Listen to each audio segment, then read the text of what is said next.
Want a fast, reliable way to connect hoses? Use Camlock Fittings. Here's how. Before you start, make sure you have a Camlock hose tail, a matching Camlock coupler, jubilee clips, and a hose that matches the size of the other components. Firstly, feed through one jubilee clip. Then fit the Camlock hose tail fully into the hose. Once fully inserted, tighten the jubilee clip to completely secure the fitting to the hose.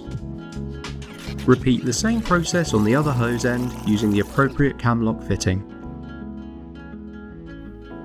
Now you're ready to connect the hoses. Insert the male adapter into the female coupler, then close both Camlock arms evenly by hand. Lock them down firmly and secure the connection with the locking pins.